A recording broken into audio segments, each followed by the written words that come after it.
संविधान की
सदर जो करेगा सुनेगा अपना वाला नहीं इससे पहली बार ऑफिशियल है ना ये अपने वाला कोटा की ताजगी दिखाई नहीं पड़ती। जरा अपनी ताजगी दिखाइए। क्या सब लोग संविधान बचाने को तैयार है? जरा दोनों हाथ उठा के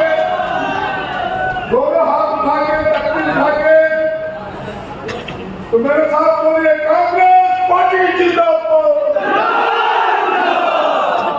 25% लोग बोले हैं, 75% खाली है।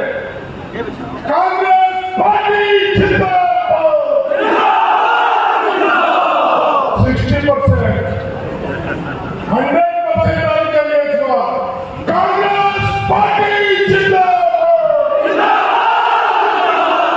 अभी भी 95%, क्योंकि 5% की स्टेज नहीं बोला। कांग्रेस पार्टी जिंदाबाद। राहुल सोनिया जिंदाबाद। खड़गे साहब जिंदाबाद। संविधान की रक्षा कौन करेगा? हम करेंगे। तो बीच में क्या बात है? चश्मा वाले भाई, संविधान की रक्षा कौन करेगा? संविधान की रक्षा कौन करेगा?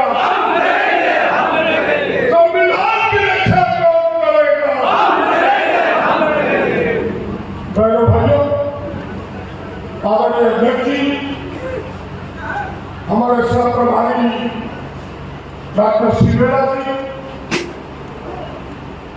हमारे कार्यकारी अध्यक्ष भाई बंधु जी, कार्यकारी अध्यक्ष शाहजादा जी, हमारे पूर्व अध्यक्ष प्रदीप बालू जी, हम सब के नेता, इस क्षेत्र के पूर्व सांसद, कांग्रेस के झारखंड के नेता, अखिलेशों की आवाज आदरणीय फुरकान साहब से लेकर जोरदार ताली बजनी चाहिए। यूथ कांग्रेस के नेता अभिजीत भाई और हमारे इस गोड्डा जिला के प्रभारी हरकाके के संघर्षशील नेता, मजबूत नेता, दलितों की आवाज आदरणीय बैठा जी के लिए जोरदार ताली बजाइए।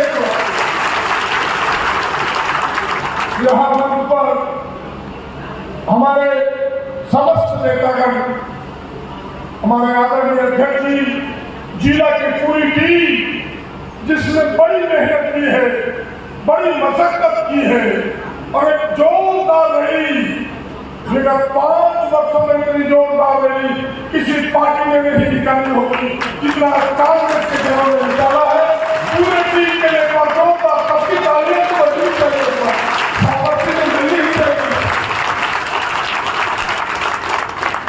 और इस लड़ाई को खूबसूरत बनाने वाले तमाम नौजवानों, बहनों, भाइयों और हमारी इस खूबसूरती को दूर दूर तक फैलाने वाले जरा मीडिया के साथियों के लिए जोरदार ताली बजाइए। जो लोग बाहर हैं, स्क्रीन पर देख रहे हैं, उनको भी पड़ा, मैं तो लोग कहेगा हम लोग का कोई बात ही नहीं, देख तो लोग भी रहे कि गलती के जब सही हुकारी मेरा जो गलती की सही इस बात करेगा। देखिए पूरी बात हुई, मैं कोई नई बात नहीं कहने वाला, लेकिन इन 12 वर्षों में जब से मोदी जी की सत्ता आई है, जब से मोदी जी प्रधानमंत्री बने हैं, दिल्ली में भारतीय जनता पार्टी की सरकार बनी है, वो सरकार के लिए देश सर्वोपरि गई है, उस सरकार के लिए देश की जनता सर्वोपरि गई है। जरा आवाज उस देश के लिए कुर्सी सर्वोपरि रखे ना जी, एक जगह रखिए ना, सत्ता सर्वोपरि है। उनके लिए किसान, नौजवान, गरीब, युवा, दलित, आदिवासी, पिछड़ा, हिंदू, मुसलमान,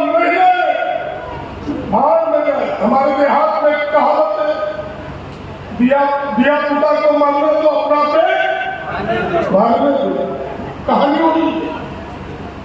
पूरी दुनिया से कोई मतलब नहीं है। हमारी कुर्सी कैसे बची रहे, हमारी सल्तनत कैसे बची रहे, उन्हीं चीजों को परोसता रहा 12 वर्षों तक। इसलिए तो आपने देखा कि पहलगाम की घटना हुई, पूरा देश एक पैर पर खड़ा हो गया। कश्मीर की मुस्लिम महिलाओं ने बुर्का उतार करके सड़क पर आंदोलन किया, लेकिन भारतीय जनता पार्टी के दूरबीन में हिंदू और मुसलमान ही दिखता रहा। क्या गलत है कि सही? ऐसे लोग देश के तिरंगे झुक जाए उसका उन्हें परवाह नहीं है, लेकिन कुर्सी सलामत रहे इसका परवाह है। ऐसे लोगों को सत्ता से हटाना है, हम सबको संकल्प लेना है। यही बात आपसे कहने के लिए है। ऐसे लोगों को हटाना है सबको, जो हमारी चिंता न करता हो, देश की चिंता न करता हो, आदिवासी दलित पिछड़ों अकलियतों की चिंता न करता हो। बड़े भाई, इन 12 वर्षों में मोदी जी 73 देशों की यात्रा किया। 129 यात्राएं हुई, 129 जनता की गाड़ी कमाई का 3,553 करोड़ खर्च हुए, लेकिन देश को एक कोई दूसरा देश समर्थन करने के लिए इस युद्ध में खड़ा नहीं करता है, क्योंकि उसके लिए वो गए ही नहीं कभी। वो गए मोदी जी आजादी के व्यापार बढ़ाने के लिए, अंबानी के उद्योग को बढ़ाने के लिए। श्रीलंका उनकी यात्रा हुई, आजादी को वहां पत्रिका लेंगे, वहां का पवन बिजली का काम वो उनको मिल गया आजादी को। ऑस्ट्रेलिया के कोयला का खदान आजादी को दिला दिया, जिसका कोयला आपके यहां होता है। बांग्लादेश में आजादी का बिजली बांग्लादेश को बेचने का व्यापार तय कर दिया। जिस आजादी की लड़ाई गोड्डा के लोगों ने लड़ा है, और आप सबों ने कहना दिया था कि मेरा और बिजली जलाएगी से हसीना को बर्दाश्त नहीं कर सकते, उसके लिए सौदा तय करके चलाया। आजादी की तो दूसरी लड़ाई हमें लड़नी है कि हम धुआं झेलेंगे, हम ताप झेलेंगे, हम बीमार पड़ेंगे और हमारे बच्चे को नौकरी नहीं मिलेगा। हम 100% नौकरी आजादी में गोड्डा के नौजवानों का चाहते हैं, इस लड़ाई को तो लड़ेंगे, छोड़ने वाले नहीं है। लेकिन उनकी यात्रा यही थी। जिन देशों में गए, अमेरिका क्यों गए? क्योंकि आजादी पर वहां भ्रष्टाचार का केस चल रहा है, इसलिए उनके विदेश मंत्री अमेरिका जाते हैं आजादी को बचाने के लिए। देश के लिए कभी कुछ नहीं किया। मैं यही आपसे कहने के लिए आया हूं कि ऐसे लोग जो केवल आबादी और अंबानी के लिए काम करता हो, ऐसे लोगों को हमें सत्ता से बेदखल करना है। ऐसे लोगों को सत्ता से हमें हटाना है। मैं आपसे साफ शब्दों में कहता हूं, भाजपा को देश की आजादी पसंद नहीं है। देश की आजादी पर वो सहमत नहीं है। इसीलिए तो भाजपा की जो मंत्री सदस्य है आरएसएस और उनके प्रमुख मोहन भागवत जी कहते हैं आजादी देश को तब मिली जब राम मंदिर बना। यानी 1947 को वो बापू की लड़ाई, जिसे आज पूरी दुनिया सलाम करता है, जिस लोकतंत्र की लड़ाई को पूरी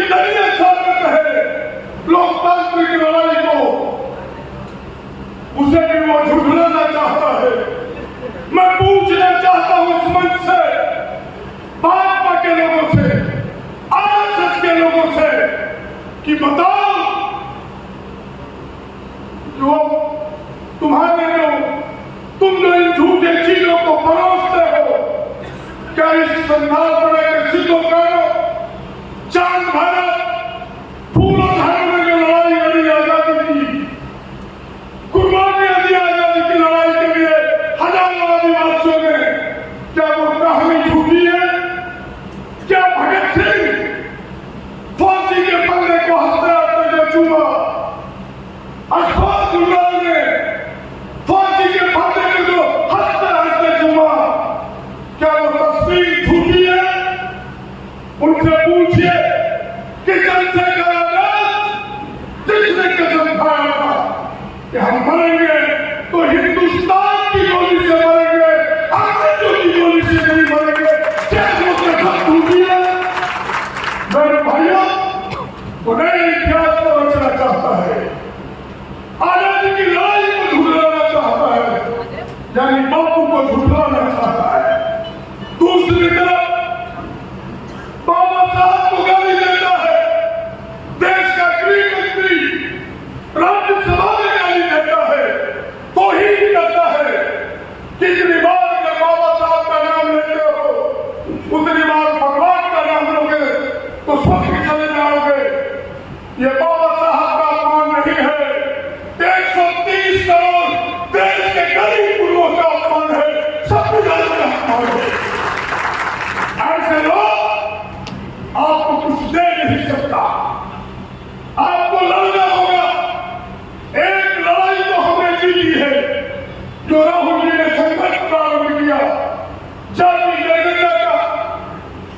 आप मजबूर हैं, भारतीय जनता पार्टी को जाति जनगणना कराने का निर्णय करना पड़ा, लेकिन इसके आगे की लड़ाई है।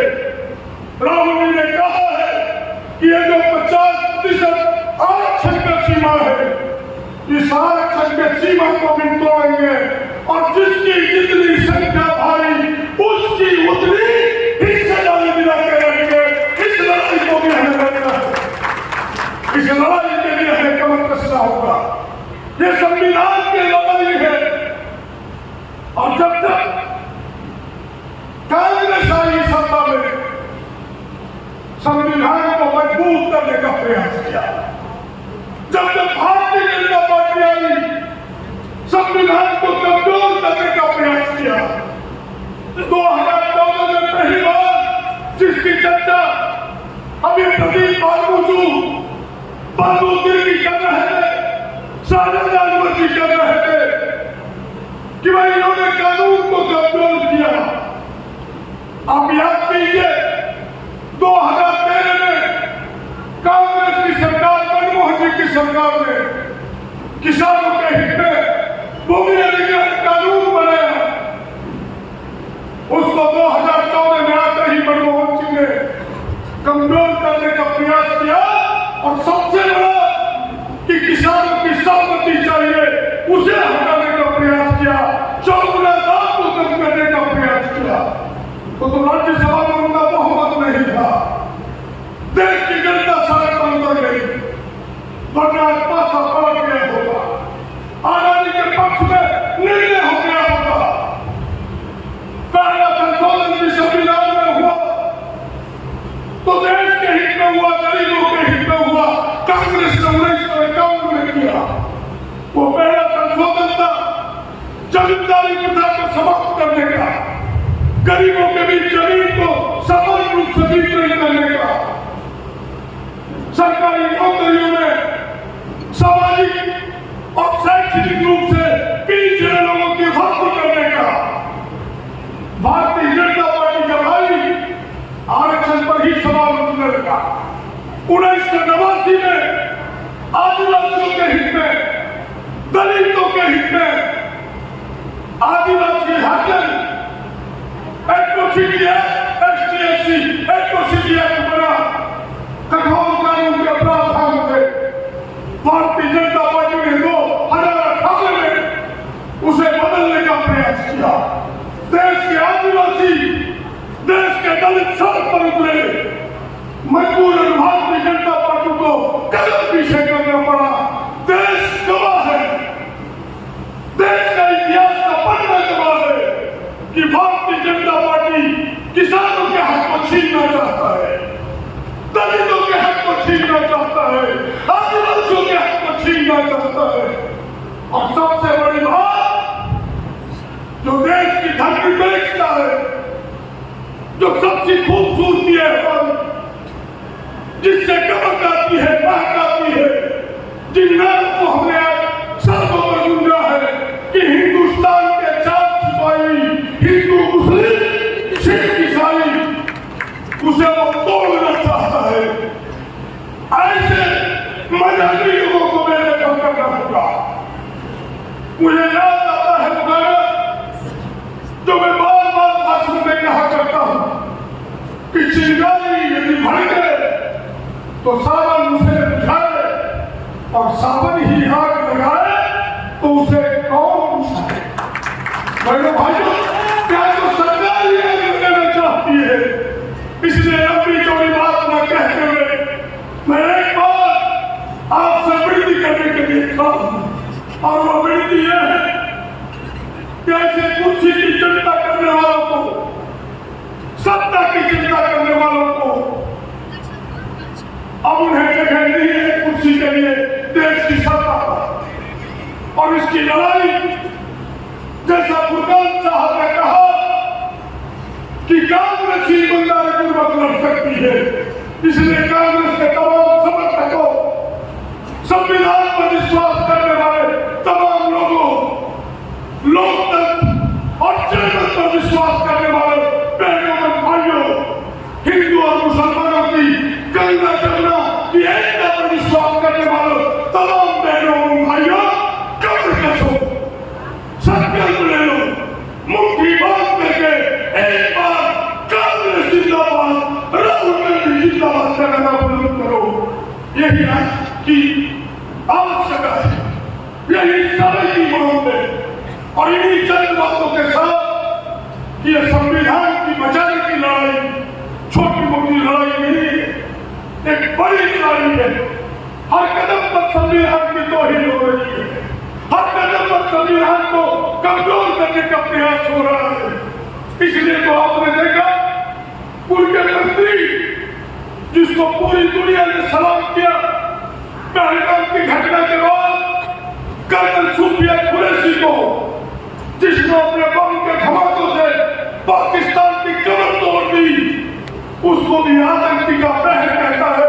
ऐसे भारतीय जनता पार्टी को सत्ता में बैठे रहने का कोई अधिकार नहीं है। केवल यह कहने से कि यह भारतीय जनता पार्टी का बयान नहीं है। अगर हिम्मत है तो विजय सावंतरी को बर्खास्त करो, जिन्होंने न्यायपालिका के विरुद्ध में अभद्र टिप्पणियां की। ऐसे सांसद को बर्खास्त करो, तब भारतीय जनता पार्टी को जानेंगे। और ये कांग्रेस पार्टी जिस सभा से मांग करती है, मांग करती है, मांग करती है।